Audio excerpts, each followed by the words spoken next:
Bonjour à tous et bienvenue dans notre série de podcasts L'inclusion par Adeos Formation et le Collège de Paris.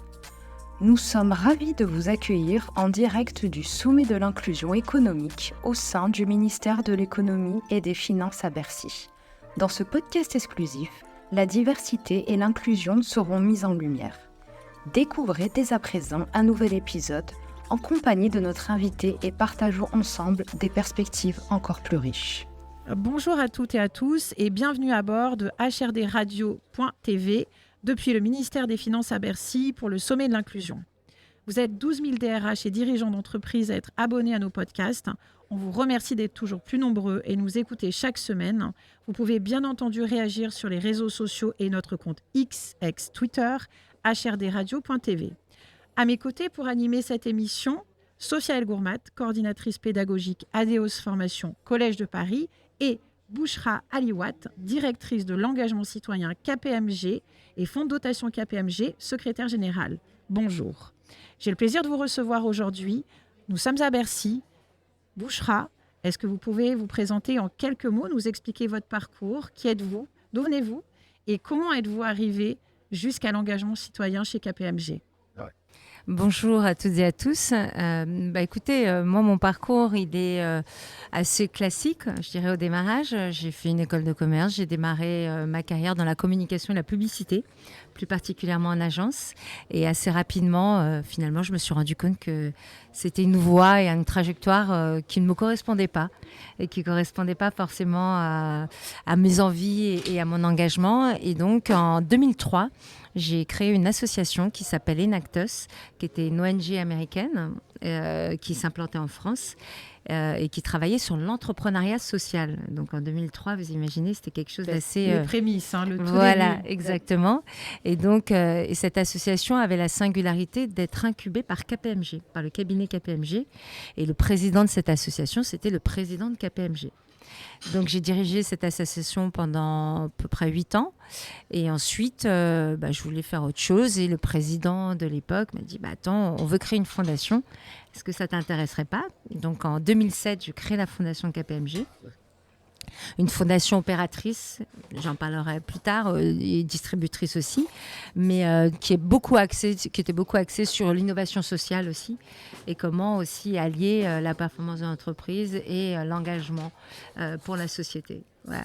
Et enfin, en 2022, KPMG décide d'engager sa transformation, de devenir société à mission. Et on m'a demandé de participer à ce projet stratégique.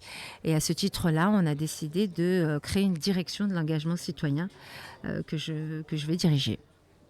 C'est fantastique. Quel beau parcours. Bravo à vous pour votre engagement, d'avoir suivi vos valeurs. Et finalement, cette rencontre qui a tout changé et KPMG qui a à cœur de bouger l'écosystème et d'intervenir et de mettre sa pierre à l'édifice. Donc ça, c'est fantastique. Je vais me permettre de laisser la main à Sophia El Gourmat qui, notamment en tant qu'expert, va plutôt venir sur des questions opérationnelles parce que c'est vrai que pour les auditeurs, on connaît KPMG, c'est une firme mondiale, reconnue, réputée, une belle entreprise en France qui œuvre et qui se développe, qui a du sens. Sur le sujet de l'inclusion, Sophia a notamment quelques questions plus opérationnelles sur le modèle de votre structure et ce que vous mettez en place. Bonjour à toutes et à tous et bonjour Bouchra, nous sommes ravis de vous accueillir aujourd'hui pour échanger donc sur le sujet de l'inclusion et de la diversité. Je commencerai avec une première question au sens large. Quels sont selon vous les avantages tangibles pour mettre en place des actions sur le sujet de l'inclusion et de la diversité? Et si vous pouvez nous citer quelques actions que vous avez mis en place? Alors, quand on traite le sujet du D&I, de l'inclusion, de la diversité, les raisons, elles sont multiples, évidemment.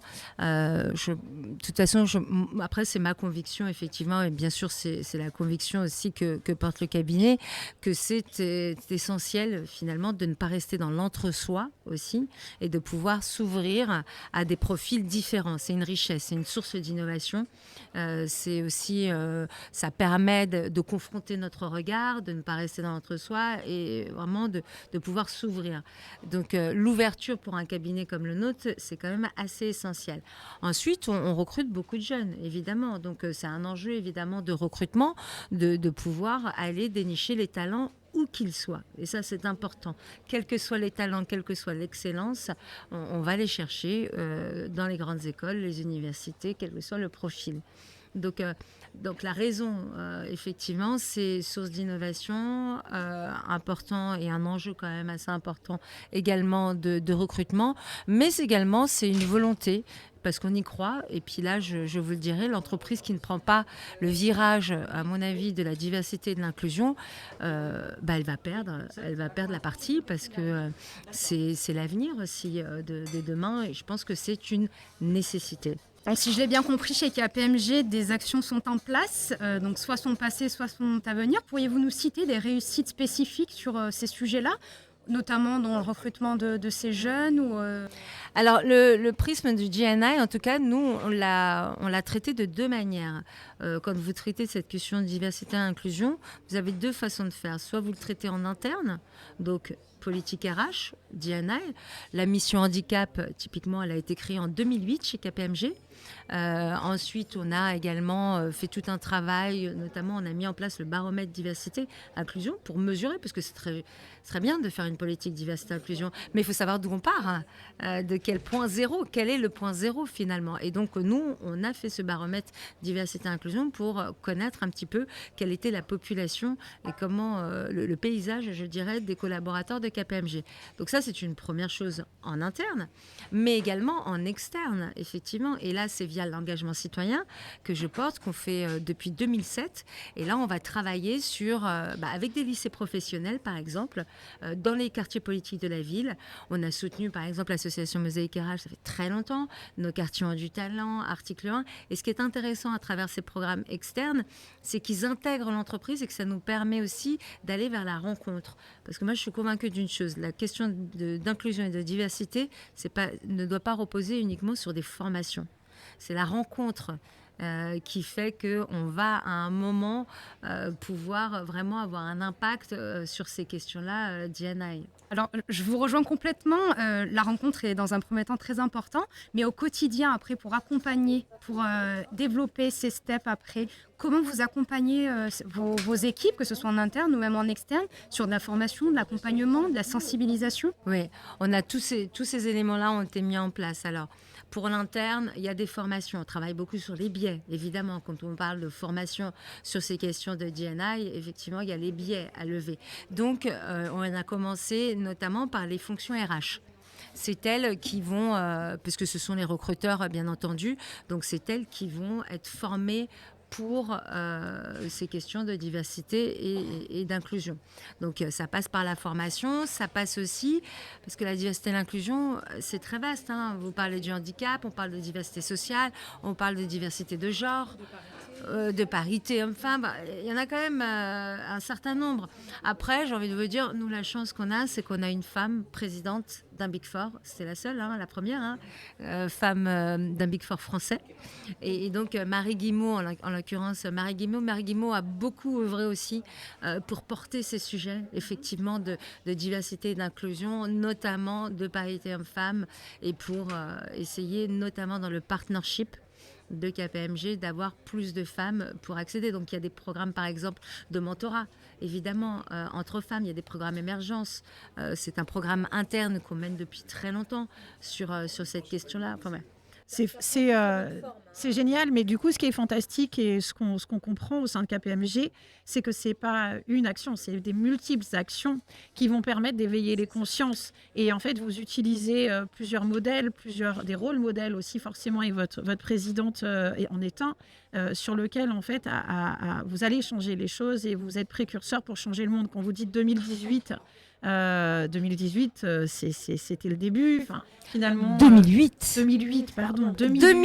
la mission handicap. Donc attention, là, la fondation a été créée en 2007. Et 2007-2008, c'est des moments où justement ces sujets n'étaient pas encore sur la table. Pas du tout. Donc du coup, c'est ça qui est génial, c'est que organiser Et structurer une entreprise, ça donne du sens aux collaborateurs. C'est-à-dire qu'il y a le métier, le job, la finance, la performance, mais aussi le sujet global d'inclusion qui est au cœur de votre écosystème. Et ça, puis, c'est génial. Si je peux me permettre, et effectivement, le dernier élément, ça reste quand même 2022. KPMG devient société à mission. Et à ce titre-là, on intègre dans nos objectifs, dans nos statuts et dans nos objectifs de mission. Déjà, dans nos statuts, on intègre cette volonté d'allier la performance à la responsabilité. Donc ça, c'est un élément quand même qui est assez important. Et puis, surtout dans les objectifs de mission, on a 5 objectifs de mission. Il y a les talents, il y a la gouvernance, il y a l'environnement, il y a l'engagement citoyen, bien entendu également. Et il y a le business, comment on va accompagner nos clients dans leurs projets de transformation. Mais c'est surtout que les éléments liés à la diversité et l'inclusion sont inscrits dans nos objectifs de mission. Donc ça, c'est un élément assez fort avec des KPI. Et c'est vraiment chouette parce que vous portez le projet, vous avez ça, enfin, c'est de la passion. Quand on vous entend, quand on vous écoute, ça vous anime. Donc, vous avez vos yeux qui pétillent. Alors, on est sur un podcast, donc vous ne pouvez pas voir Bouchra Aliouat, mais je vous confirme que les yeux pétillent. Et du coup, voilà, on est très, très heureux pour votre témoignage, pour ce que vous faites. Bravo à vous pour ce que vous mettez en place et ce qui arrivera encore demain. Parce que 2022, en effet, la création c'est génial. Donc, plein de bonnes choses pour la suite, plein de bonnes choses à KPMG. On vous remercie pour votre présence et pour votre témoignage.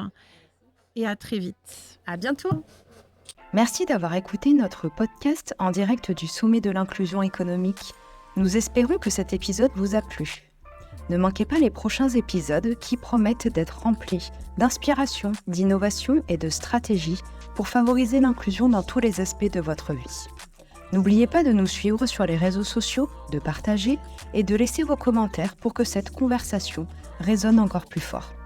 Pour plus d'informations, découvrez nos programmes de formation sur notre site www.adeos-formation-au-pluriel.com, rubrique inclusion.